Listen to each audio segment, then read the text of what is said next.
आज हम एक नया एपिसोड लेकर आ रहे हैं, कमेंट्स का सच। तो रेखा गुप्ता जी फेसबुक पर मतलब एक्टिव है, सोशल मीडिया में एक्टिव है। बिल्कुल। उनके कुछ कमेंट्स आपने सर्च किए, कुछ बढ़िया से कमेंट्स आपने ढूंढ के निकाले। जीत जी लिखते हैं, रेखा जी जय श्री राम। हर मंदिर में सुबह लाउड स्पीकर पे हनुमान चालीसा पाठ सुनने की इच्छा रखते हैं। सेकुलर है देश, रहने दो।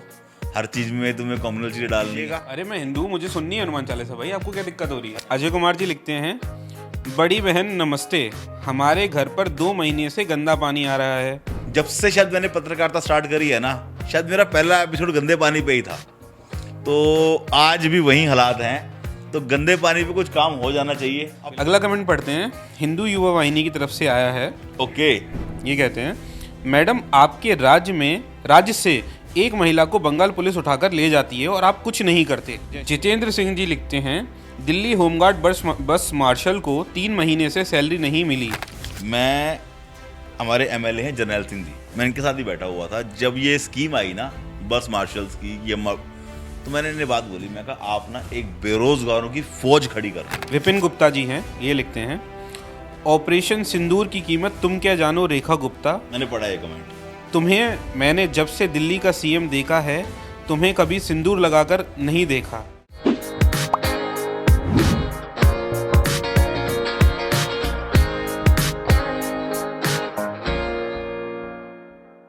नमस्कार दोस्तों, स्वागत है आपका दिल्ली डायलॉग्स में।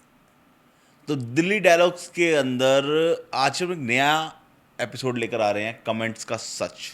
जी हाँ दोस्तों, कमेंट्स के सच के अंदर हम बहुत सारे पॉलिटिशियंस, सेलिब्रिटीज़, उनके बारे में बात करेंगे। उनके पोस्ट तो आपने कई बार देखे होंगे, बट पोस्ट के नीचे कभी कमेंट्स को भी आपने देखा है, उनको भी पढ़ा है? वो एक अपनी दुनिया है, वो एक अलग दुनिया है। उस दुनिया के अंदर बहुत सारी बातें होती हैं। तो आज पीयूष जी, कैसा रहेगा हमारा ये नया पॉडकास्ट या एपिसोड? या आजकल तो हर चीज़ को पॉडकास्ट कह दिया जाता है। पॉडकास्ट ही करेंगे, कमेंट्स का सच निकाल के खोद के निकालेंगे आज। तो अच्छी से माइनिंग करिए आपने कुछ। बिल्कुल, कुछ कमेंट्स हमने ढूंढे हैं आज। बट कमेंट्स को हम बाद में पढ़ेंगे। पीयूष जी थोड़ा सा बताइए कि रेखा गुप्ता जी का कुछ पोस्ट वगैरह फेसबुक पे कैसे आ रहे हैं, क्या उन्होंने पोस्टिंग क्या करी है फेसबुक पे? ये रेखा गुप्ता जी का फेसबुक पेज अगर हम देखें, दिल्ली की मुख्यमंत्री हैं। जी जी बिल्कुल, दिल्ली के सीएम हैं। तो ऑलमोस्ट सोशल मीडिया सेम ही चलता है इनका। हाँ जी। तो फेसबुक, इंस्टाग्राम, ट्विटर सिंक में ही चलता है। ओके। तो यमुना की सफाई के ऊपर उन्होंने कुछ पोस्ट डाला हुआ है। मोदी जी की गारंटी थी यमुना साफ मिलेगी। तो एक कैंपेन चल रहा है इनका, अच्छा अब बदलेगा यमुना का हाल, इस पे कैंपेन चला रहे हैं ये। अभी 4 धाम की यात्रा करके आए हैं, उसके पोस्ट भी काफ़ी पड़े हुए हैं। छठ पूजा के लिए काम करवाए हुए हैं, एशियन एथलेटिक्स चैम्पियनशिप में जो जीते हैं उनके ऊपर, और ऐसे ही दिल्ली के बाकी चीज़ों के ऊपर इन्होंने रेगुलर पोस्टिंग कर रहे हैं, रेगुलर कंटेंट कुछ ना कुछ डाल रहे हैं।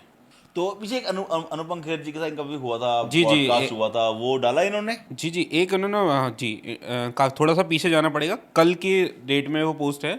अनुपम खेर जी के साथ इन्होंने शो किया था, उसकी रील्स डाली होंगी, उसकी रील्स काट काट के डाली हुई है इन्होंने। तो रेखा गुप्ता जी से पहले तो केजरीवाल जी थे। तो रेखा गुप्ता जी फेसबुक पर मतलब एक्टिव है, सोशल मीडिया में एक्टिव है। जी बिल्कुल। तो कमेंट वाले जो है ना हमारे भाई, वो भी एक्टिव हो चुके होंगे। बिल्कुल। उनके कुछ कमेंट्स आपने सर्च किए, कुछ बढ़िया से कमेंट्स आपने ढूंढ के निकाले, खोद के निकाले, कुछ माइनिंग करी? नहीं, बहुत ज़्यादा डीप कमेंट्स तो नहीं कहूँगा मैं, लेकिन कुछ रिलेवेंट कमेंट्स हैं जो हमारी सीएम साहिबा को भी सुनने चाहिए, और हमारे व्यूअर्स तो सुनेंगे ही सुनेंगे। तो कुछ सुनाइए। तो पहला कमेंट सुनाता हूँ मैं। जीत जी हैं, जीत जी लिखते हैं, रेखा जी जय श्री राम। हर मंदिर में सुबह लाउड स्पीकर पे हनुमान चालीसा पाठ सुनने की इच्छा रखते हैं। सेकुलर है देश, रहने दो। हर चीज़ में तुम्हें कम्युनल चीज़ें डालनी है। ठीक है, अच्छा थॉट है आपका। रेखा जी ध्यान दीजिएगा। अरे मैं हिंदू हूँ, मुझे सुननी है हनुमान चालीसा भाई, आपको क्या दिक्कत हो रही है। भाई मैं तो यार, ना मैं हिंदू ना मैं तो हिंदुस्तानी हूँ, तो वो बात कर रहा हूँ। ठीक है, हर एक का अपना थॉट होता है। सर सेकुलर है, अजान भी तो होती है, हनुमान चालीसा में क्या दिक्कत हो गई। आप खुश हो ना? हम तो बहुत रेखा खुश जी हैं। से कह देते हैं, रेखा जी देख लेंगी। अगला कमेंट पढ़े। बिल्कुल बिल्कुल। तो अगला कमेंट है अजय कुमार जी का।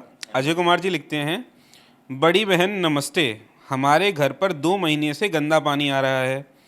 बिल्कुल 7 और 8 सिंह नगर आनंद पर्वत हम सब पास हो जाएंगे। हम हर जगह से निराश हैं, आप निराश मत करना, धन्यवाद।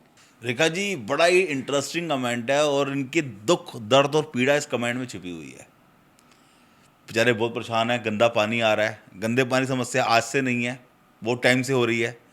जब से शायद मैंने पत्रकारिता स्टार्ट करी है ना, शायद मेरा पहला एपिसोड गंदे पानी पे ही था। तो आज भी वही हालात हैं। तो गंदे पानी पे कुछ काम हो जाना चाहिए। अब तो बिल्कुल। फाइनली आप लोगों से उम्मीद भी है, भाजपा की सरकार है, ट्रिपल इंजन की कह लीजिए, 4 इंजन की कह लीजिए, एलजी भी आपका, सरकार स्टेट भी आपकी, एमसीडी भी आपकी, एमपीज भी आपके। तो पानी का सोल्यूशन भी अब आपने ही करना है। हाँ, सरकार भाजपा की है।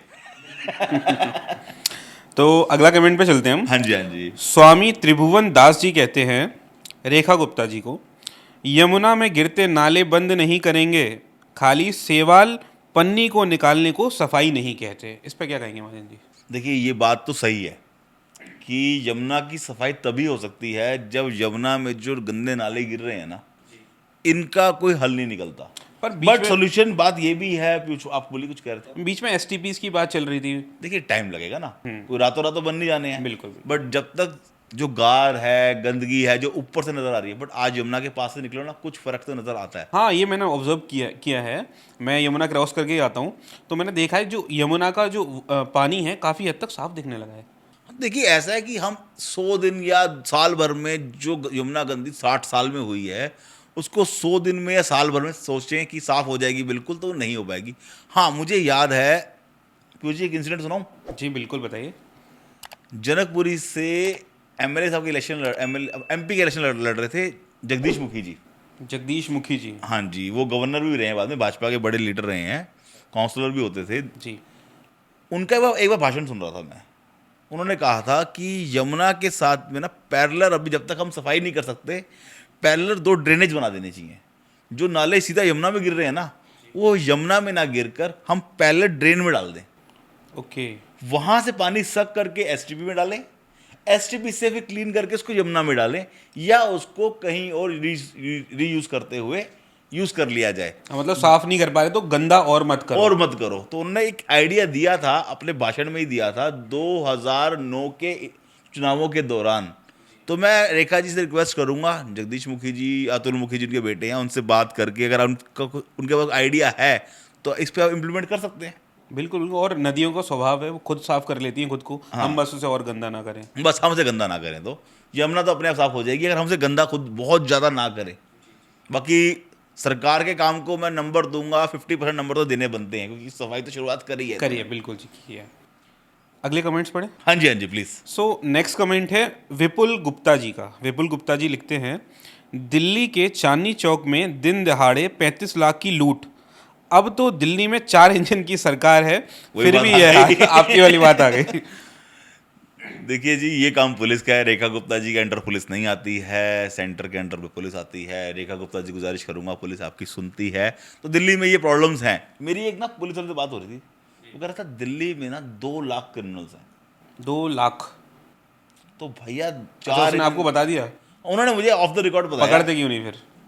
वो कहते हैं एक बात, उन्होंने भी बड़ी अच्छी बात बताई। कह रहे आपके पास आईफोन है, आप कितनी मेहनत कर रहे हो आईफोन तक पहुंचने के लिए, आपने कितनी।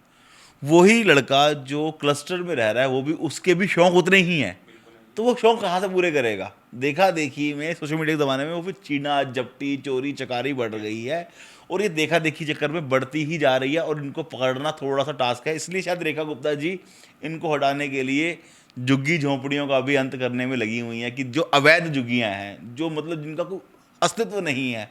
और दिल्ली वालों को ना बड़ी मुझे कॉफ्त होती है कई बार सुन के।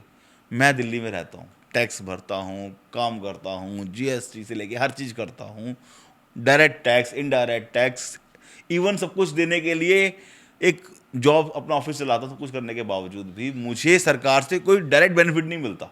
मैं डायरेक्ट बेनिफिट की बात कर रहा हूँ। इस पर भी एक कमेंट आ गया, मैं आपको भी पढ़ाऊंगा, तब ये बात को याद दिलाइएगा। डायरेक्ट बेनिफिट नहीं मिलता। बट झुग्गी वालों को आप कहते हैं कि उनको मकान दे देंगे, तो भाई मैंने क्या पाप किया है, मुझे भी एक मकान दे दो भाई। भाई जो दिल्ली में रह रहा है, काम कर रहा है, मकान में रह रहा है, उसको भी तो मकान की ज़रूरत है। मगर एक आदमी आया कहीं से, उसने झुग्गी डाल ली, कोई टैक्स नहीं, कोई लेना नहीं, कोई देना नहीं, कोई जॉब क्रिएशंस नहीं, उसको मकान भी देना है। हमारे कोर्ट भी हैं, थोड़े से दयावान हैं हमारे कोर्ट भी, सेकुलर हो जाते हैं ज़्यादा। दयावान के नाम पे झुग्गी वालों को मकान देना ज़रूरी है, ठीक है, दिया जाए, देश का खजाना है। मुझे तो इस बात से बहुत कॉफ्त आती है, जो टैक्स भर रहा है उसको कोई बेनिफिट नहीं है, जो टैक्स नहीं भर रहा उसको सब कुछ हमारी सरकारों ने देना है। तो इस पर रेखा जी ज़रूर कुछ ना कुछ जवाब रेखा जी देंगी। आपके ऊपर है, अब आप क्या करते हैं। दिल्ली वालों को आपसे उम्मीदें बहुत है, 5 साल आपके पास हैं, देखते हैं आप हमारे लिए क्या करते हैं।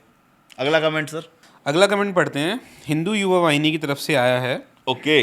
ये कहते हैं, मैडम आपके राज्य से एक महिला को बंगाल पुलिस उठाकर ले जाती है और आप कुछ नहीं करते। जय श्री राम। रेखा गुप्ता जी, इस पे मैं तो कोई कमेंट नहीं करूंगा, ये कमेंट आया है, इस पे आप क्या कर सकती हैं, इस पे आप जवाब दीजिएगा।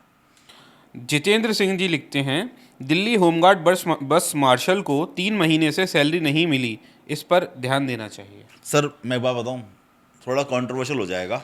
करो करो, कोई नहीं, पानी पी लूं वाला? P low P low. Controversy तो करनी है हमें। नहीं नहीं, तो कंट्रोवर्सी नहीं करनी। मैं ना आपको एक इंसिडेंट सुनाता हूँ। जी मैं हमारे एमएलए हैं जर्नैल सिंह जी, जी, तिलक नगर वाले। नगर वाले, मैं इनके साथ ही बैठा हुआ था जब ये स्कीम आई ना, बस मार्शल्स की, तो मैंने इन्हें बात बोली, मैं कहा आप ना एक बेरोजगारों की फौज खड़ी कर रहे हो।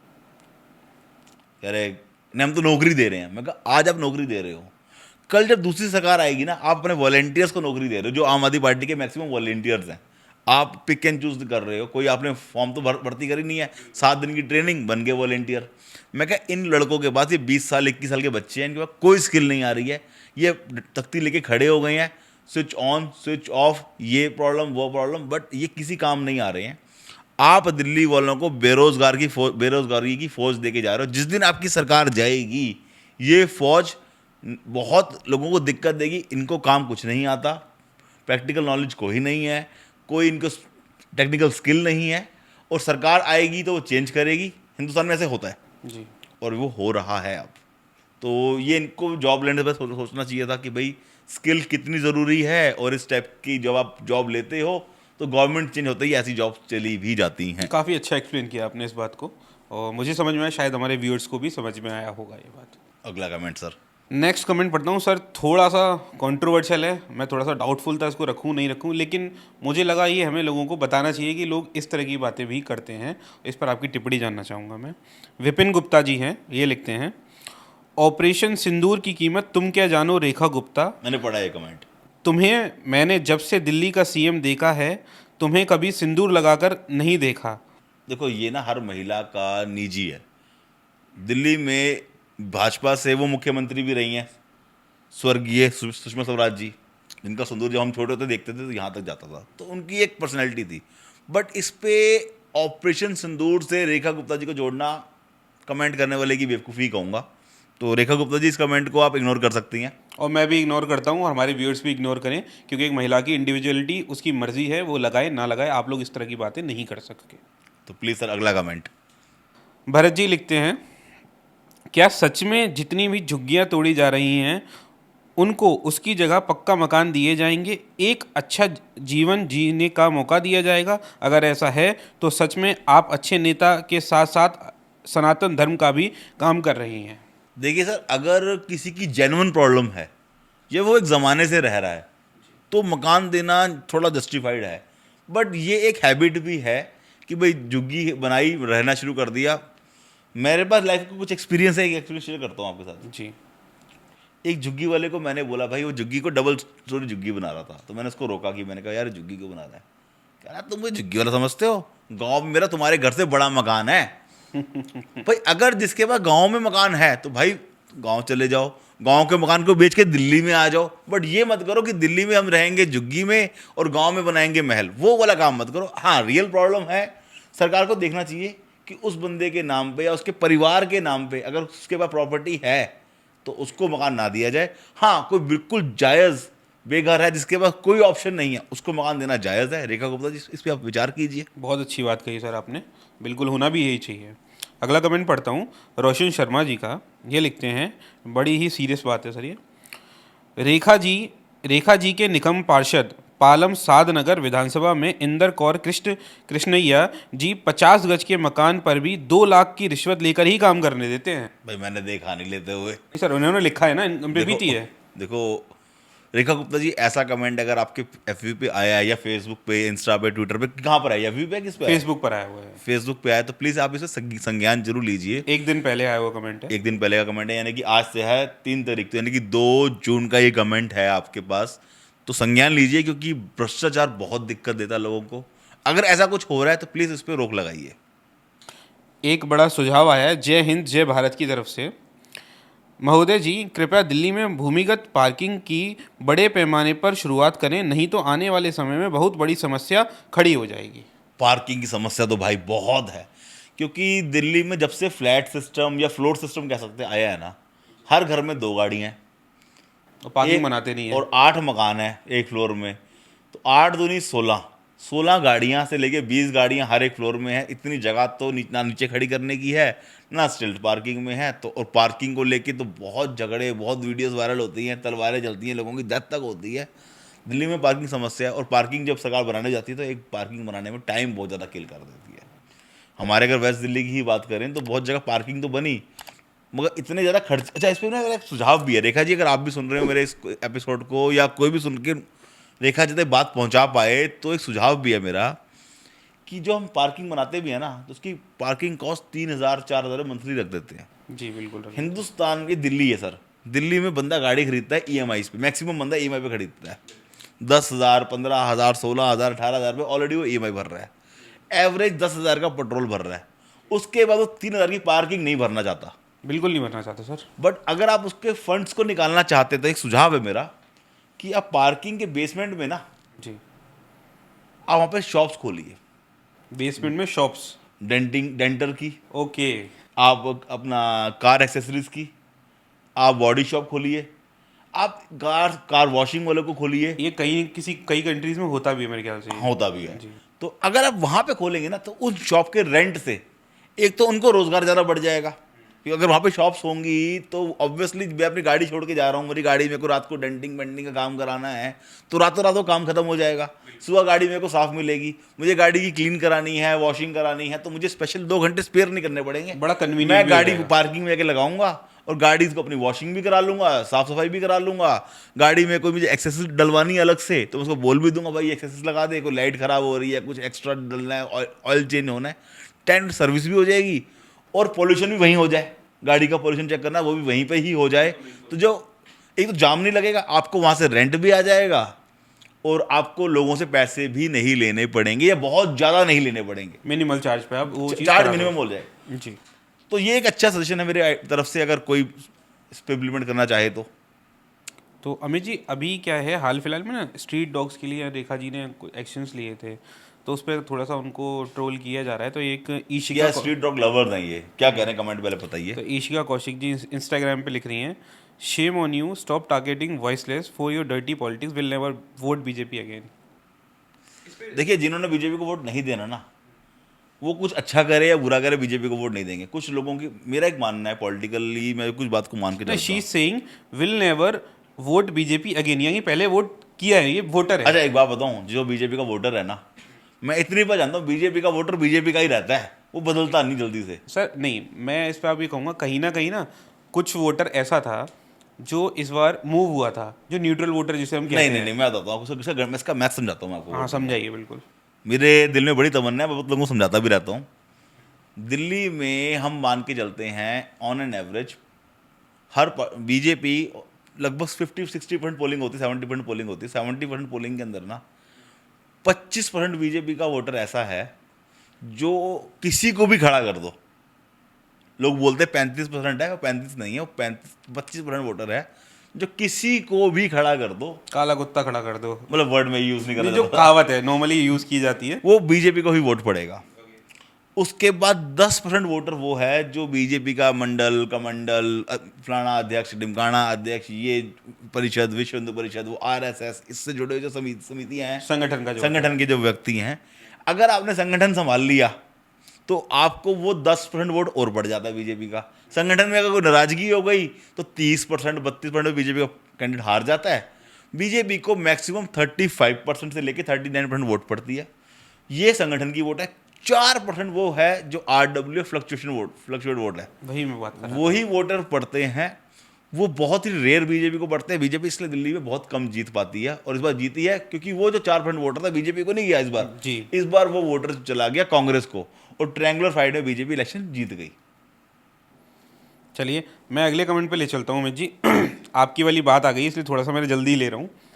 तो आई एम नीरज, इंस्टाग्राम के कोई यूज़र हैं, वो लिखते हैं, बस इंतज़ार है अगले बजट का, क्योंकि बस टैक्स रेट बढ़ते देखा है, कभी टैक्स पेयर के लिए कोई स्कीम नहीं देगी।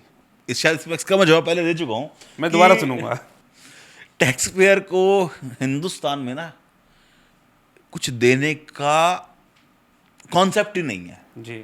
अगर हम फॉरेन कंट्रीज में जाते हैं, कनाडा, अमेरिका, जैसे फर्स्ट वर्ल्ड कंट्रीज कहते हैं, वहाँ पे टैक्स देना ना एक फ्यूचर सिक्योर है कि आज मैं टैक्स पे कर रहा हूँ तो कल मुझे सरकार से कुछ स्कीम मिलेगी। वो हिंदुस्तान में अगर मैं टैक्स पे कर रहा हूँ या मेरी मदर टैक्स पे कर रही है तो उन्हें कोई पेंशन नहीं मिलनी, सरकार से 1 रुपया नहीं मिलना। अरे तुम तो कमाते हो, वही गलती करिए कि कमा के, वही बात है ना, कमाते हो तो कोई पेंशन स्कीम नहीं है, नहीं कमाते हो टैक्स गरीबी रेखा से नीचे हो, यानी कि आप खुद चाहते हो कि कोई भी सब गरीबी रेखा से नीचे ही रहें, टैक्स ना भरें, टैक्स स्लैब आप बढ़ाते जाते हो, टैक्स पेयर के लिए आप कुछ भी नहीं करना चाहते। टैक्स पेयर को कुछ रिबेट्स दो, कुछ उसको स्कीम्स दो, कुछ स्पेशल ट्रीट तो कराओ यार, कि मुझे टैक्स पे करने में मज़ा आए। सिर्फ टैक्स पे करते वक्त एक लाइबिलिटी जो लगती है ना, उससे बहुत दुख लगता है यार। चलिए एक लास्ट कमेंट पे ले चलता हूँ अमित जी। लास्ट कमेंट तक पहुँच गए? जी, लास्ट कमेंट तक पहुँच गए हम। तो कुंवर प्रवीण जी हैं, इन्होंने एक शायराना अंदाज में कुछ बात कही है, वो सुनाना चाहूँगा मैं सारे व्यूअर्स को भी। ज़िंदगी जीने का मकसद ख़ास होना चाहिए और अपने आप में हमेशा विश्वास होना चाहिए। जीवन में खुशियों की कमी नहीं है दोस्तों, बस खुशियों को मनाने का अंदाज अलग होना चाहिए। बहुत अच्छा लगा। अच्छा कमेंट है सर। जी, इस पॉडकास्ट, इस एपिसोड, इस कन्वर्सेशन का आप एंड करवा रहे हो, अच्छा लगा दोस्तों। ये हमारे फर्स्ट ट्राई था, क्योंकि आपको पता हमारा फर्स्ट ट्राई, बिल्कुल फर्स्ट टाइम हमने बहुत सारी कमियां रही होंगी इसके अंदर। आपको जो जो कमियां लगी हैं आप हमारे कमेंट्स में लिखिए, हम उसे भी पढ़ेंगे आपके लिए। खुद पढ़ेंगे जी अपने कमेंट, अपनी गलतियां खुद मानेंगे, खुद पढ़ेंगे, खुद आपको बताएंगे कि लोगों ने हमें ये कहा। तो आप प्लीज़ ऐसी वीडियोस को शेयर कीजिए, लाइक कीजिए, सब्सक्राइब कीजिए, क्योंकि ये हमारी यूएसपी है। यहीं से हमें आपका 1 सेकेंड लगेगा सब्सक्राइब बटन को दबाने को, लाइक बटन को दबाने को, शेयर बटन को दबाने को, बट हमें उससे जो मोटिवेशन मिलेगी, हम दिल्ली के हर मंत्री का फेसबुक पेज आपके लिए स्कैन कर पाएंगे, हर बड़े सेलिब्रिटी का फेसबुक पेज आपके लिए स्कैन कर पाएंगे, और आपके तक आपकी प्रॉब्लम्स और इस नए सेगमेंट तो आप तक पहुंचा पाएंगे। तो देखते रहिए दिल्ली डायलॉग्स। पीयूष जी, आप कुछ कहना चाहेंगे? बस जी, अगले एपिसोड में आपके सामने मौजूद होंगे करने कमेंट का सच। Thank you. तो देखते रहिए कमेंट का सच दिल्ली डायलॉग्स के साथ।